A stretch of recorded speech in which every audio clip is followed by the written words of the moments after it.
Hey everyone, we're back. We're back for another episode of Full Nuff Mode. And by we, I say me. My name is Ben Reeve. I'm joined by Jake Hotel. Welcome, Jake. How are you feeling about everything 7-0? It's feeling good for me, at least, anyway. I'm feeling fantastic. I just keep getting random messages from Sambo in the chaps group chat that's just 7-0 lads with a bunch of thumbs up, and it's just like every 12 hours, every 24 hours, he just chucks another one in there. So we are not forgetting. Keep it up, Sambo. Keep up the energy. I want to see a bit of energy in the comments today as well. So if you are watching live, I think we've just got the one at the moment. It's 10:30 on a Wednesday, so we're not expecting 500 people in the live show straight off the bat, but hopefully we build as we go along. But welcome to you if you are watching, and welcome to the 3 people that just jumped in a few seconds ago. This is Full Nuff Mode, and this is, Jake, this is where we talk a little bit about, well, we're going to talk about Geelong, of course, and we'll always start with Geelong, but we want to talk a little bit about the rest of the AFL comp and where every team sits, how that affects us, because, again, it's about us. But that's how we'll do it. And I've got the Benalytics, and do I need to go through the Benalytics again, Jake, for anyone who's maybe just hasn't watched the last week's episode? I will. The way I do it, I grade every team. So I give it, if you have an interest, and I'm grading the teams based on their form in the last 4 weeks. So I'm really just looking at, you get 2.5 points if you've had an interstate win. You get 2 points if you've had a win within your home state. Doesn't necessarily need to be a home game. And you get 1 point if you've had consecutive wins of 2 or more. So that's the system. The most you can get, I think, is about 10. Sounds about right. 10 is the most. And I'm early spoiler, Jake. Cats got 10 again. But that's we'll get there in a second. Does that all make sense to you, Jake, before we do a little nod to the sponsors? It makes perfect sense to me, because what I love about the Benalytics is it provides us a great framework to go, yeah, really agree with that. And then sometimes it's like, whoa, what has the machine spat out here? And then it always provides good chances for conversation. I'm a big fan of the Benalytics, to be honest. I need a Benalytics t-shirt. I believe in the Benalytics. It's coming. It'll be the first product for the Hoop Show in the shop when we get that up and going. Get your orders in now. We'll provide a link at some stage. All right, now let's straighten up, Jake. I want to acknowledge our network sponsor, the awesome network sponsor, Valhalla Brewing, the nectar of the gods. If you are in Geelong and you want to pop into their brew hall, they are in North Geelong at I think it's the Mill Markets, or what's it called these days? Yeah, something like that, just near the North Geelong train station there. If you're in the CBD of Geelong and you may be going along to a Cats game, maybe pop into the tap room there in the CB. And then after you've had a frothy or two, maybe just wander down to the game and take your seat and get ready to go to watch another massive Cats win. But Jake, exciting news in the last week. We've signed up a sponsor for the Full Nuff Mode as well, for the program itself. And I can announce today it's a 10-year deal. Thank you to Bonza Airlines for signing us up and showing faith in us. We're prepared to show faith in them as well. So it's quite a significant investment. I know I probably shouldn't have, but I've loaded up on a few little treats for myself. I've bought a car and all that, so I probably should have spoke to you guys first about spending the company money. But I'm feeling good about that, Jake. How are you feeling about the new deal with Bonza? Do you feel like this will take us to the next level as a show and as a network? Ben, never apologize to me about embezzling funds from the company, King. All right. You got to just do you. Okay. This is just how it works. All right. So, no one questioned me when I, flew off to Ibiza for a weekend. There's I didn't no know that. questioning needed. We just did that. Yeah. No. And nor That's do you weird. need to. Just like I don't need to know about this. So no, it's. I think it's a great one. The Hoops Crew and Bonza. Let's fly. Together as one. Let's do it. All right, let's get on with the show. As I said off very early, we'll start with Geelong and the Benelux, the Benelux machine has spat out a number, Jake, and it is a perfect 10 for the Cats. We are coming off a 13-point win against Carlton at the MCG. We've won over the last month. We've won all 4 games. It's a 7-game winning streak for us. But it is a little concerning that we've got Melbourne again at the MCG. They're another top 4 team, and Paddy Dangerfield won't be there. Do you think I've got this one right, Jake? The 10 out of 10 for the Cats? Is the AFL world's not convinced yet, even after beating Carlton. Carlton's definitely not convinced, but what's your thinking about the Cats? Yeah, exactly. Well, we haven't played anyone, Ben. So I don't know how you've got us at 10. No, I think it's great. I think we are. I think it's fine to rate us number 1. I think we've proved time and time again we can win in different ways. And I think people need to remember the Benelux is not predictive. It's saying, hey, we're taking a slice of time right now. 7 weeks into the footy season, or 8 if you include round 0, which some teams would prefer we didn't. But, it's a slice in time. So right now, I think Geelong you can look at them and go, they've 10 out of 10. They've lost Stewart for some games. They've lost Dangerfield for a few games.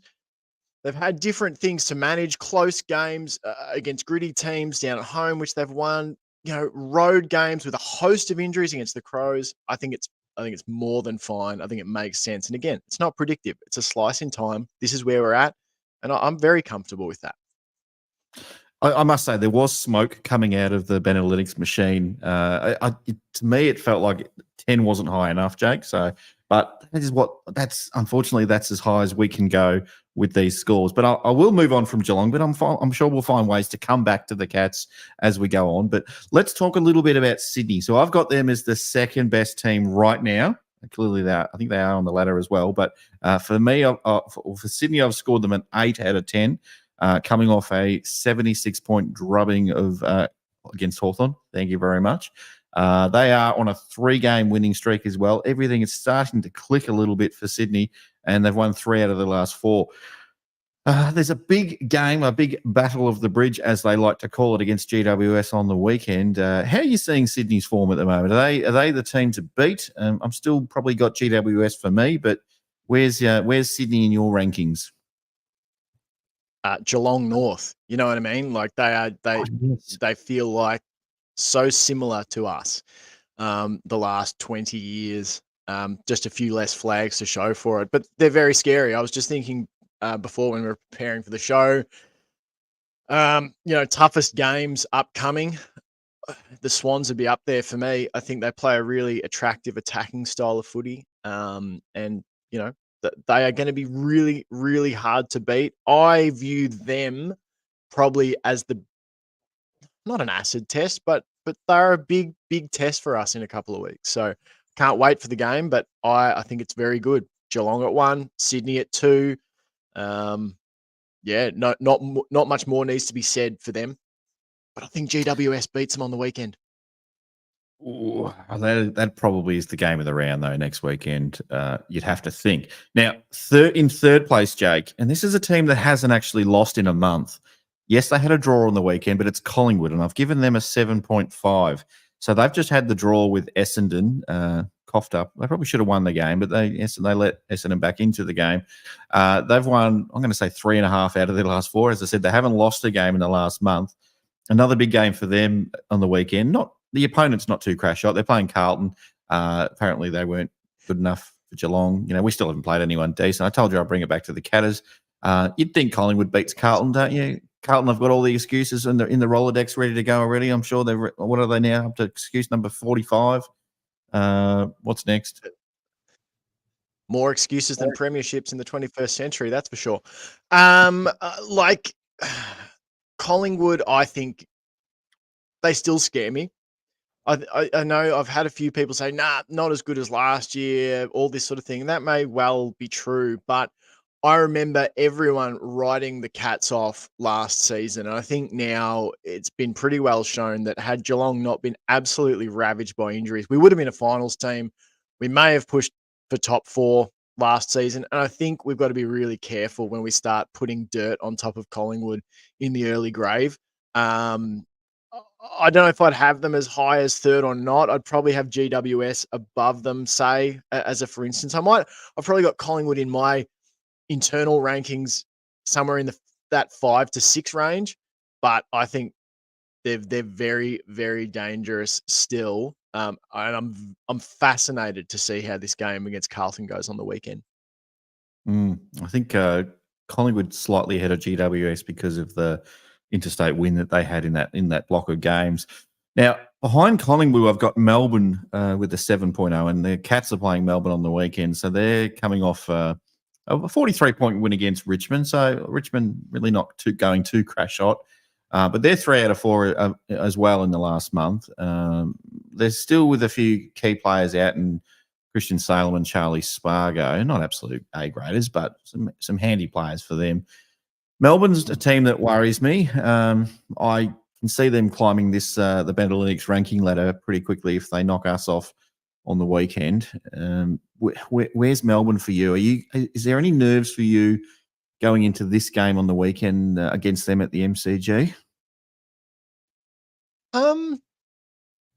I not nerves. It's funny. I don't know. I think I'm a bit numb to it these days. I might not feel nerves till finals time, sort of thing. But I think again they're a good test. But I think Melbourne are a little bit of a flawed team. That doesn't mean you can't win a flag with a flawed team. I think lots of flawed teams have won flags in the past. You look at 2008 Hawthorn, as a for instance. But I think Melbourne have a really good midfield. I think they're going to be a great test for our midfield. They're tough. They're hard at it. They're great at playing contested, ball-winning footy. I think they've got a pretty decent backline set up as well. But where I think Geelong probably has an advantage, and where maybe teams like Sydney have an advantage over them as well, is I don't think they've really clicked yet up forward. Now, that doesn't mean they can't. But again, the Bentalytics, a slice in time.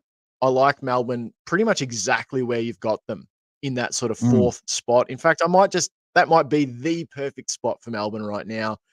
Very much good enough to finish there. I'm a wait and see on whether they've got the quality and connection up forward to kick to win a flag, basically. That'll be a big test for them, won't it? We'll see. Look, you mentioned GWS before, and a lot of people will be going, hang on, you've got to have GWS a bit higher than this. I've got them just below Melbourne with 6.5. Look, there's only 2 teams. Can you believe it at the moment? There's only 2 teams that have got consecutive wins in the AFL right now, and that's Geelong and Sydney. And as I said, I was surprised because I've never seen that before. But Collingwood, as I said, hasn't lost in 4 weeks because of the draw. They would have been 4. They would have been 4 in a row if they had won that game.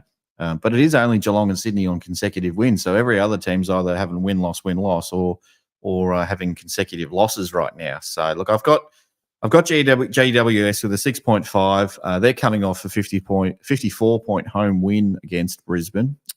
Again, it's hard to know what you're getting with Brisbane at the moment, but GWS clearly a level ahead of Brisbane right now. They've won 3 out of 4, and as we spoke about earlier, they've got Sydney at the SCG. It's a massive test for them. Speaking of tests, Sam Taylor, who was concussed a week or 2 ago, is a test to come back. Is a test to play this week. So hopefully he'll get up, and that'll really probably give, for me, I'll probably be nudging ahead on GWS on that one to win that game if he plays. But yeah, look, they're another team that's sort of just a bit stop-start at the minute. They're still going okay, 3 out of the last 4.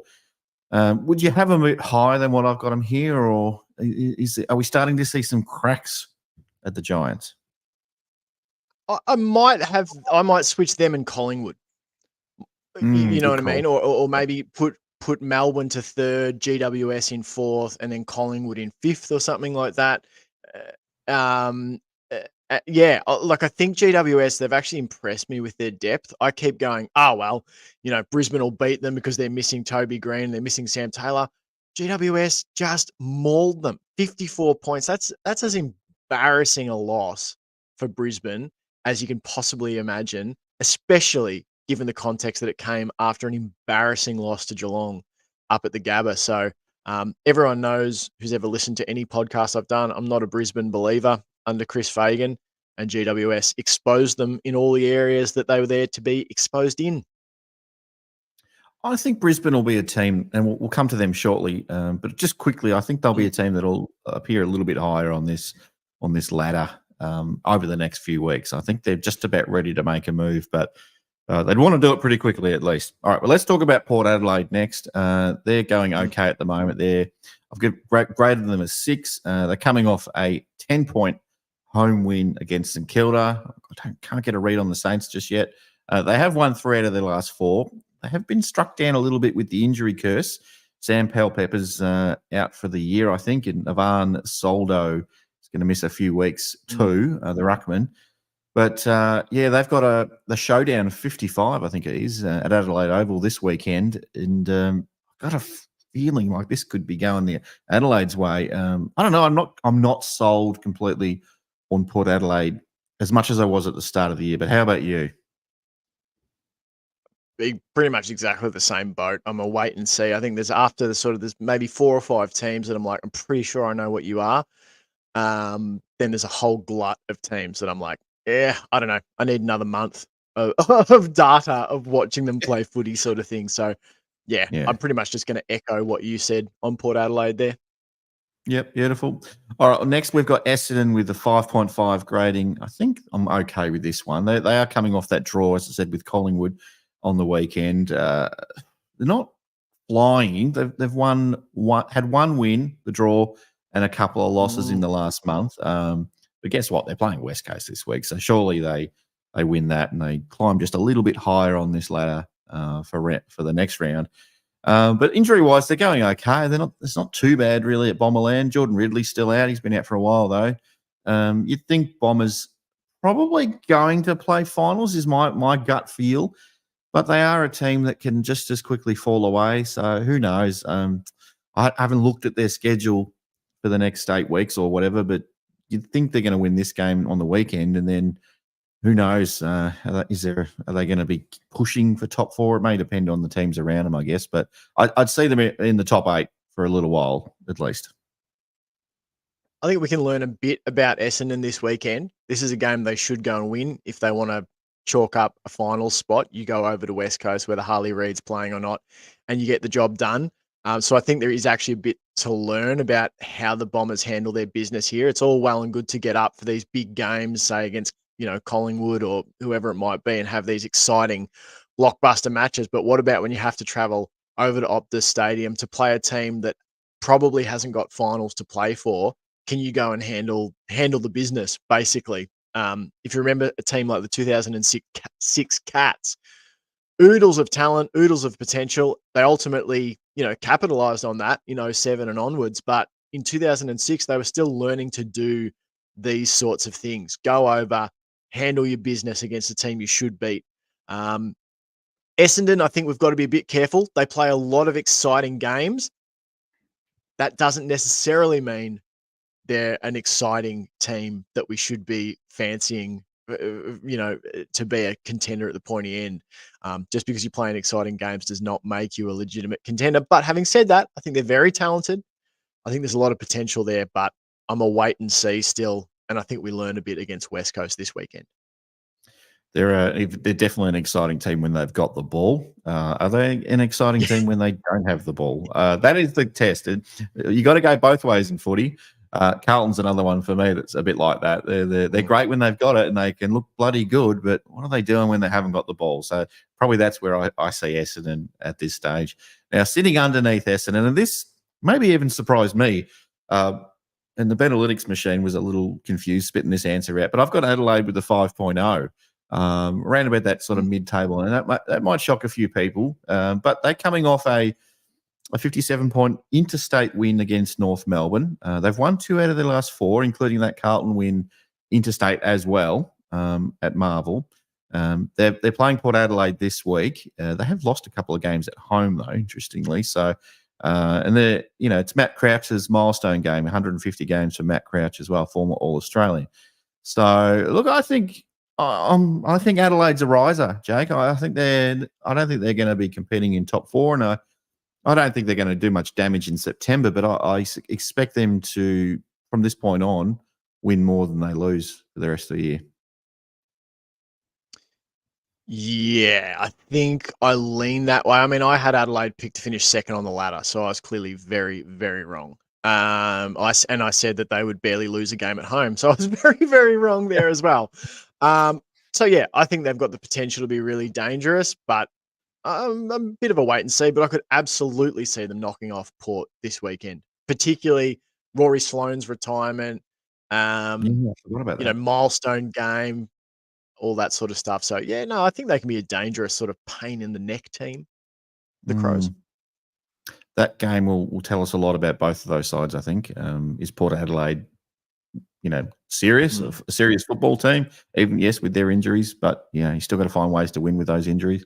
And is it just a poor start for Adelaide? Are they back to what, people expected them to be?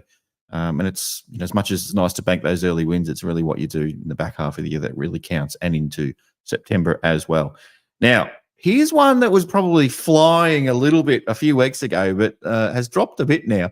I've got Carlton at 4.5 after a 13-point loss against Geelong. Now, if any Carlton supporters are watching, you will be ropeable at me giving them a 4.5, but that's just the way it is, Carlton. You can't be expected to score higher than that when you've only won 2 out of your last 4.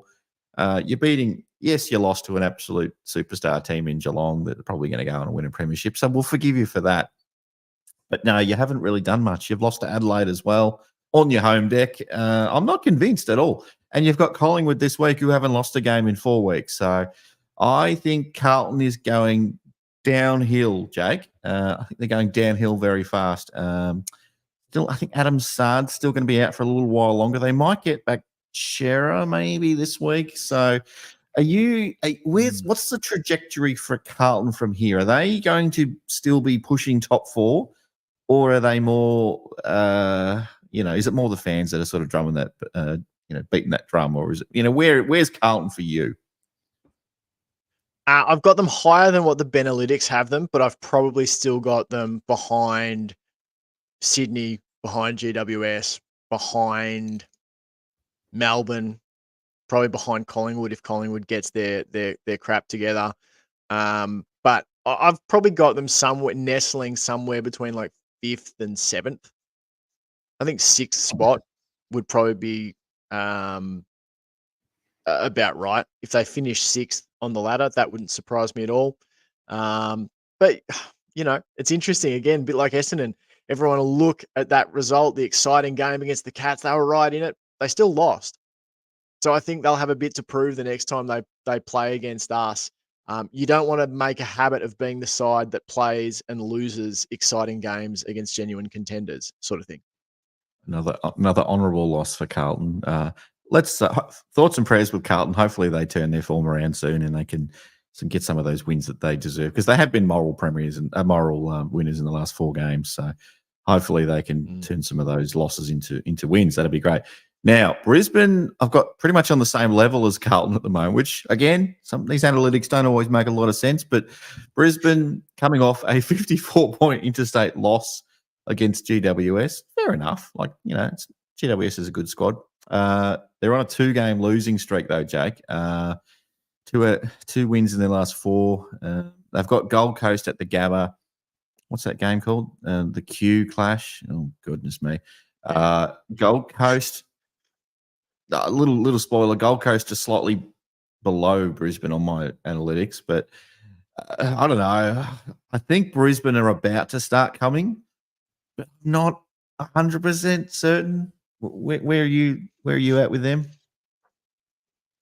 I'm not a Brisbane believer in the slightest, but that doesn't mean they're not about to have an absolute pus schedule for the next month. Like the Suns is probably the hardest game. They travel to the Crows after this. Now, the Crows was once a fortress, not so, but we'll see how that. So it goes Suns, Crows, Richmond at the Gabba, Hawthorn at Marvel. Then you've got the Dogs. Then you've got Saints at the Gabba. So the next 5 or 6 weeks could be very winnable for the Lions if they get on a roll. And then I think they'll overinflate themselves in the Benalytics. I don't believe this is a final side. I think Brisbane will finish somewhere between 8th at highest and probably like 12th at lowest. By the way, I love the name Cosmic Vagrant. Very good. All right. So we spoke about Gold Coast just being I spoke about Gold Coast being a touch under Brisbane. I've got them as a 4. So 37-point home win against West Coast. Looking a bit worrisome there at one point. West Coast not going away. Gold Coast, they're all over the shop really at the moment. They've won 2 out of their last 4. As we just said, they've got Brisbane at the Gabba. I don't know. Look, they're a team that could go either way, Jake. They could finally crack the finals. I think more than likely they're just going to miss again, probably around that 9th to 13th on the ladder, and it's just another year of, well, they'll probably put it down to it's Derek Hardwick's brother putting just it's first year we cut him some slack, and maybe next year we'll see the best of Gold Coast. I don't know. I'm not sold on them at all, really. I know Paul is. He wants them to play the finals, but sorry, Paul, it's not happening. I don't think.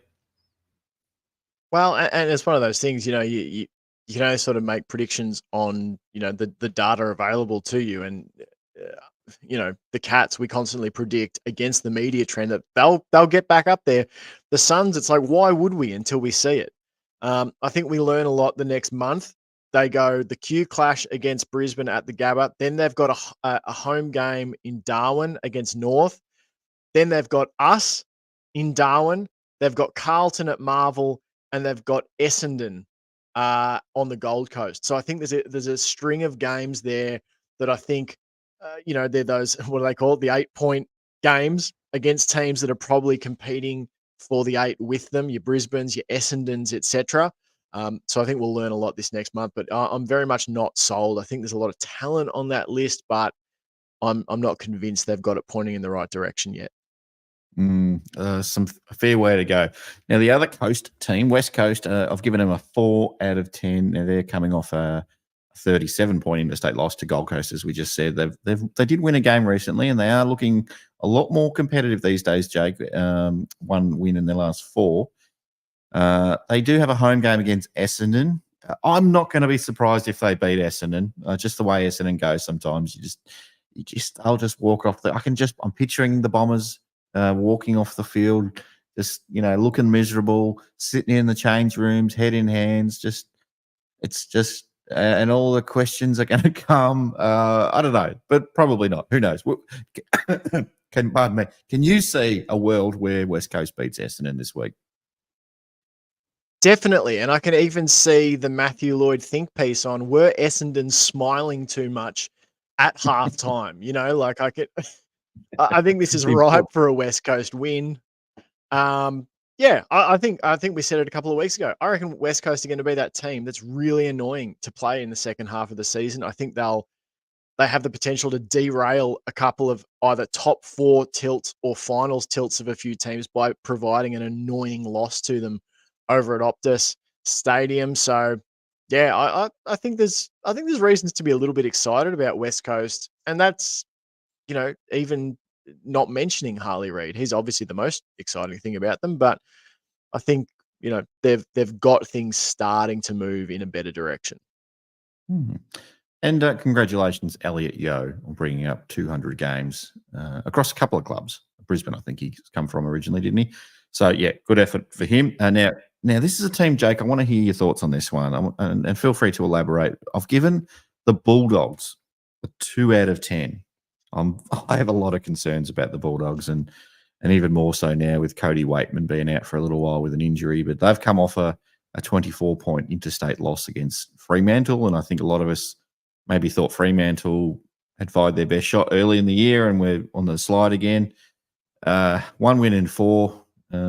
Thankfully for the Bulldogs fans, at least, they've got Hawthorn at Marble. But I tell you what, I tell you what, I reckon Hawthorn's winning this game. I'm not going to pick Hawthorn. It's another one a bit like the West Coast Essendon game. I would not be surprised if a few of us are getting pissed off at our footy tips and wondering how we got that one wrong. Talk to me, though. Talk to me about the Bulldogs. I had the Dogs like right up there as well. I think I had them. I can't remember if I had them in the 4 or like quite close to.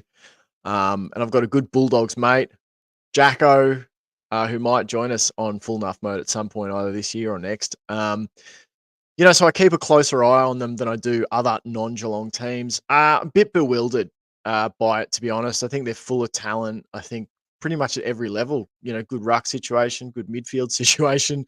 I like the mix of their back line, love the mix of their forward line. With Cody Waitman out, it's hard, but then I've liked some of their other sort of smaller / medium guys like a Riley West, etc. I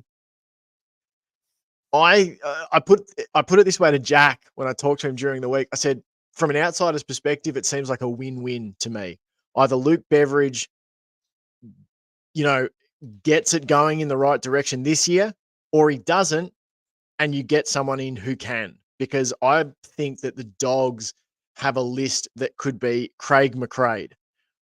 I think this Bulldogs list has the talent that, if Beveridge can't get it done, and look, I just don't know. Like I've been so bullish on the Dogs, and it sort of just hasn't happened this year yet. It's a long season. But if he doesn't get it pointed in the right direction, I think the list is mostly there for the Dogs. I think it is a little bit of how they're managed, and it's just like little intangible things, I guess, that you look at and just go, why did it happen like that? Why did that Freo game play out like that? So I think it is a win-win season for the Dogs. Either you get a win on the field and achieve what you want, or you don't, and you'll probably get the chance to reset the clock for this list with a new, fresh set of coaching eyes. I'll tell you what, though, if they lose this game against Hawthorn on the weekend, that is it for them for this year. There's no coming back from that. I cannot see it. They must win this game. You should win this game, Bulldogs. You should win it. Yes. But goodness me, do not lose this game. Hopefully all their players have come ready to play. We'll see. All right, now another team is similar to the Bulldogs. I've given a 2. It's St Kilda. What's happening at St Kilda at the moment? A 10-point loss to Port Adelaide, a banged-up Port Adelaide, I should say. They're on a 3-game losing streak, mate. They've won 1 game in 4. Thankfully, another one. Thankfully, they've got North Melbourne. I think it's at the MC Marvel. I think that's supposed to be. In my notes, I've written Melbourne. It's at Marvel. They should win this game. If North Melbourne was ever going to get a win, though, it might be against St Kilda. Saints might go in a little bit cocky. Or North Melbourne, they're an easy win. We're back, baby. Yeah, and then another one like the Bulldogs, you wouldn't want to drop this one. I think pretty much people would draw a line through St Kilda if they couldn't get the job done on the weekend against North. Yeah. I think this doesn't really surprise me, I guess. I think this is about right for St Kilda. Okay. Our American fans in the chat, if they follow American football closely, you look at your history of Bill Parcells, great football coach, goes to the Dallas Cowboys in 2003 to 2006. And it's just like, I don't know, seems like a take the check kind of job. I just wonder how much juice there is with Rossi Lyon and the St Kilda Saints, and whether this was like, hey, great chance to have one last, to get one last big, coaching payday down at the Saints, a club that, who knows? I don't know how much competition there is for Ross Lyon's signature on the open market. But it doesn't surprise me. It really doesn't surprise me. They are a team that's good enough to get close, but not good enough to get over the line, in my opinion. I don't think they've got a high enough end of talent at the top end of their roster. And so they'll beat some teams that are below them. They'll play some teams above them close. But yeah, I think this is the range in which they'll finish. Now, we talked about the Bulldogs just a few moments ago, and you said that they could be McRae or something like that. So they've got the list there essentially. Yeah. If they get the right coach, Can you see a Ross Lyon doing the dirty on the Saints again and walking away if a coaching vacancy opens up at the Bulldogs? Can you imagine that? Oh, sorry, guys. I've got to go. Like he did last time around when he went to Freo. I don't think that'll happen. I think if Ross walks away from the Saints, he'll probably just walk off and get back into media a little bit. So clearly I kid there. But I should point out also with St Kilda, Jack Higgins did lose his appeal on the 3-game suspension for the sling tackle on Aliir. So he's going to be missing for a little while too. So it's not looking good for the Saints and the Bulldogs. Hopefully one of those teams can, for their fans, hopefully both of their fans, teams can turn it around and find a way to get some wins on the board. They've got some easy beats, you'd think, but we'll see. We'll see. All right, let's whip through the last 4 teams, Jake, because they're all pretty much cellar dwellers. Fremantle, yeah, they're coming off a win, but they're 1-4. They're no good. They've got Richmond. One of these teams is going to win on the weekend. I don't think it'll be Freo, though. They don't travel. Can you see Freo pinching a win against Richmond? I don't know. I can't. Depends if they play like last week. I think last week they were brave. They took the game on. They backed their skills. That's what you got to do. You got to bring that every week if you want to win in the AFL. And so if they do that, yeah, I could see them pinching the game at Richmond. Yeah. Yeah. Well, Jai Amos may come back. He is a test this week. On the flip side, Richmond, similar 2 out of 10 for them. They've coming off a loss against Melbourne, but a 3-game losing streak. They're not looking great either. They're going to be without some players in Jacob Hopper. Noah Bolter's still not back yet. I don't know. I mean, Richmond fans should think they'd win this game, but, again, I don't think anyone's going to be surprised if the winner of this team, it'll be like, okay, well, it's a coin flip, this footy tip. I got no idea. So, but can Richmond turn it around? Is it just, have they just written off the year because of their injuries and their young squad? Is there any hope for the Richmond fans out there? I don't know. Again, they're another team. I think I had them finishing 5th on the ladder. I got bad vibes on the Adam Uze hire and the get rid of the premiership stuff. And I was talking about this with Jacko as well. I know a little bit like spitting on the great history, especially when there's players still on that list who contributed to building those flag teams. It's a bit weird to me to go, nah, put all that aside. It doesn't matter anymore. There's a way to get that message across that doesn't sort of feel like it craps on what's just been achieved. And I don't think they struck the balance right at all. And I always get a bit nervous about coaches who come in and make these big culture changes. Like, we're going to come in and we're going to do it my way.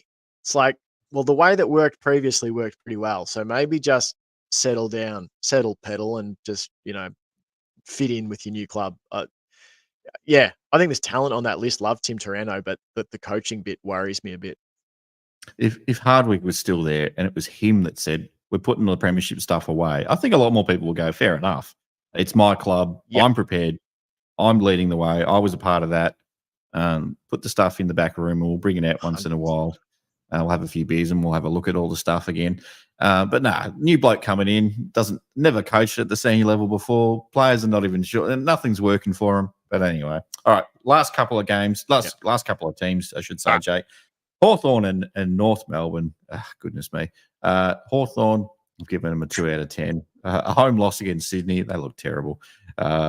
Sam Mitchell's not a happy man at the moment. I don't know if he'll be the first coach to go. I think they'll give him a 10-year contract. They love that guy for some reason. I don't know why. Hope so. I hope so. Mitch Lewis should be out. Now, the massive news coming for this game really is against Bulldogs at Marvel on the weekend is that Jack Ginnivan plays his 50th game. Congratulations, Jack Ginnivan. There's a lot of love for you in the AFL world. No, he's not that bad. He's just a little shit. So hopefully he has a good game at least. I don't know. This is a tough one. Hawthorn, I hope they lose. I do like watching Hawthorn lose on a Sunday afternoon after a busy weekend, just sitting back on the couch and just watching it all fall apart. So sorry, Hawthorn fans, if you're watching, but why would you watch this network? Yeah, any chance for Hawthorn, mate? Are they going to somehow sneak 6 wins this year? Can it be done? Is there a chance? Please. Could they finish below North Melbourne. Wouldn't that be great? I've got two thoughts on this. We should have just condensed these two teams into one Tassie club called Northorn. Northorn. And Northorn. And the other thing is just Jack Ginnivan. And to quote Monty Python, he's not the Messiah. He's a very naughty boy. Yes, like I think, I don't know. Of course, yeah, there's definitely a chance Hawthorn can win this. I hope they lock Sam Mitchell up on another long-term contract, because I think in the history of hiring a club great to be the next great coach, you know, such a tradition of working, you know, from Nathan Buckley to Michael Voss at Brisbane, you know, like, you got to have fresh ideas. But yeah, they can beat North, definitely. Or could it be Horth Melbourne? That's another option for you there as well. So we've got Northorn or Horth Melbourne. Take your pick, and let's send them to Tassie. Let's get if Eddie Maguire has his way, he'd get rid of North Melbourne next week. All right, mate. Now that we've got all that out of the way, let's round out the show with some thoughts about who's going to win. I think it is. Well, is it officially rivalry round? I don't think it is, but you know, it looks like it anyway. So we've got Adelaide versus Port Adelaide. And I've just made some notes here about the biggest, because it is rivalry round. Well, it looks like that. So the biggest game they've played together is a 2005 semi-final. I can tell you who I'm picking this game. It'll be Port Adelaide. I'll pick Port Adelaide in this game. But where do you sit on it? Rivalry round. I'm just going to pick the Crows, just because vibes, basically. And because you want to be contrarian. Very good. All right. So the next big one, Carlton versus Collingwood. Now they have played in a grand final. It was way back in 1981. It's the biggest game they've played. I think I'm going to go Collingwood on this one quite handsomely, and then Carlton will do a little bit of soul searching and they'll realise they're not that great. And I'll be I'll be reading all the tweets as I have been all week this week too. And that'll be lots of fun. That'll keep me sustained for another 7 days. What about you? I'm going Collingwood as well. Agree. Very good. Sydney GWS, the biggest game they've played together is the 2016 qualifying final. Interestingly, they've played 3 finals against each other, considering GWS are not long into the competition. So I think I'm going to pick GWS for this one. I don't know. Normally I'd pick Sydney, but I'm feeling good about GWS. Yeah, I'll ride with you on this one, because I said it during the show earlier. GWS, and they have played some rippers. The AFL really couldn't have asked for the GWS Sydney Swans rivalry to have grown any better organically. Like, the fact that the Giants have come about and been so good, big tick. Great game. And I hope they bring together some bridge trophy of some kind. I don't know, Battle of the Bridge, whatever. All right, now the big game of the round, Jack, is the biggest game of the round, the biggest game of the year probably, is St Kilda versus North Melbourne. Massive rivalry game, this one. The biggest game they've played together is the 1997 preliminary final. I think I'll pick the Saints, but not with a lot of confidence, but I just can't pick North until they win a game, pretty much. Yeah, I don't know why I was talking about Hawthorn possibly being able to beat North Melbourne earlier. The lewds must have set in. Yeah, no, Saints will get the job done. Yeah. Now I think you'll pick Geelong for this one. Melbourne versus Geelong. How many finals have we played? Not many. We've never played a grand final against Melbourne. The biggest final we've played is in recent years was 2021, the preliminary final, where we all had the flu. Well, not me, but probably not you, but all the players seem to have the flu. I think I've got to tip the Cats here. I'm feeling pretty good about Geelong. I think the streak continues, 8 in a row. It'll be close, though. They always are against Melbourne, with the exception of the prelim. Yeah, are you feeling good about Geelong, or are you starting to have some sleepless nights? Geelong 85-78. That's the score that pops into my head. Specific. Slightly lower scoring. Very nice. Now, the next biggest game of the round is West Coast versus Essendon. It's another blockbuster. Hopefully, that's on free-to-air. and the AFL or Channel 7 gives it 2 hours of pre-game. This will be the biggest game they've played together is the 1990 preliminary final. I'll go with Essendon, but again, not with a lot of confidence. I guess this is a traditional rivalry because Kevin Sheedy did the sort of scarf waving thing way back when. But I don't know. Is it really a rivalry? Who knows? Exactly. I think Essendon for me. What about you? The Weagles for me. The Weagles. By 4 points. Ooh. Okay. All right. I'm going to say the Bombers by 11 points, but the Eagles will come home hard and get within a goal in the last quarter. All right, Richmond. I've gone early with this one because I think this is probably the game of the round. Richmond versus Fremantle. The last time, the biggest game they've played, they've never played a final against each other. The biggest game they've played was round 19, 2022, and it was a draw. I don't know where they were ranked on the ladder at the time. I didn't do that level of research, but I couldn't be bothered really because this is a bit of a nothing game, even though I did fake hype it up before. But I think probably for me, Richmond gets the win somehow. Yeah. I'll be contrarian on this one and just say Freo carry what they did against the Dogs into this game, and there'll be some serious think pieces written about Adam Uze's Tigers. Ooh, I like it. All right. 2 more. Bulldogs versus Hawthorn. They have played in a grand final way back in 1961. Dogs easily, I think. But again, I'm still not convinced on the Dogs. But they'll win this game easily. What about you? Yeah, Dogs by 5 goals. Fair enough. And the last game of the round, Brisbane versus the Gold Coast Suns. Haven't played in a final because Gold Coast have never played finals. But the biggest game they've played was 2017 round 1. And it was, I don't know who it was, but one of them won by 2 points. Again, didn't put a lot of effort into the research on this one. There's no history there. I guess they're just 2 teams from Queensland, whatever. And they're calling it the Q Clash, which keeps reminding me of Quinton Lynch from West Coast. I don't know. I think I'm going to tip. I'm going to tip Brisbane for this one, though. I am going to go the opposite way. I think this will be like Gold Coast will win in a close one, less than a goal. And it'll be they've turned the corner, Hardwick walking off to that song. They've turned the corner. Brisbane are a shambles. And ultimately, the result will not mean a lot for the rest of their season. But for that moment in time, the Suns fans will dare to dream. And I think it exposes once again the soft underbelly of that Lions team. I can see Hardwick dragging at 3/4 time, dragging his team over to the cheer squad in front of 10 cheer squad members at one end and trying to get the boys hyped, and it completely backfires because it's empty stands.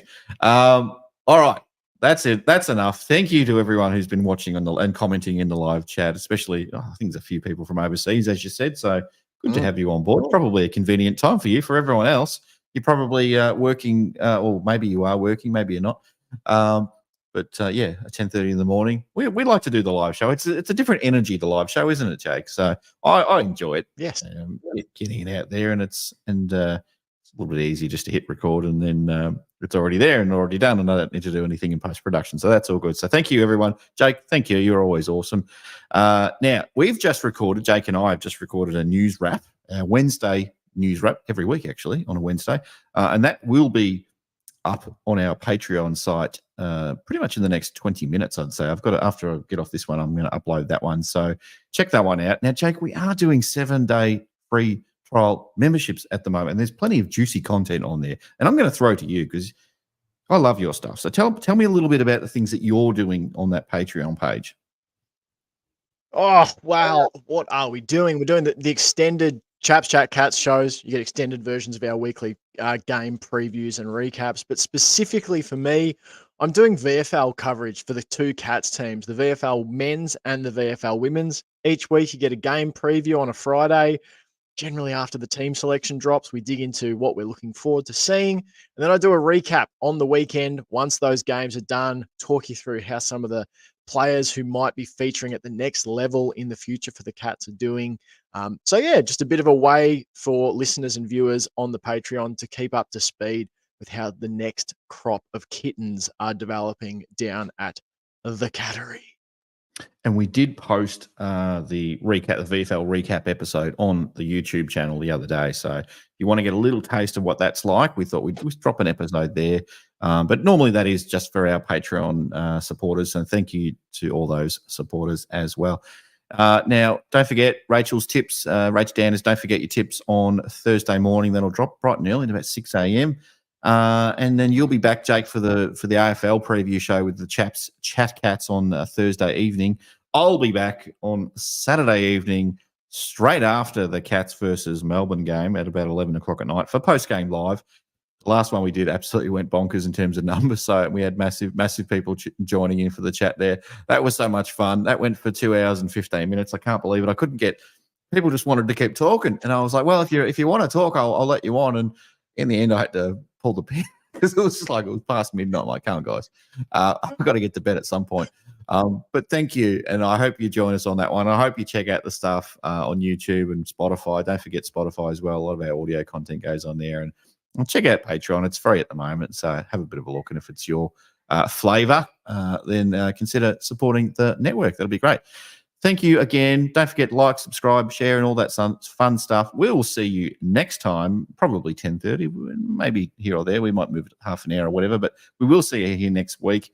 Thanks again, everyone. Go Cats. And thanks, Jake, and see you next time. Take care.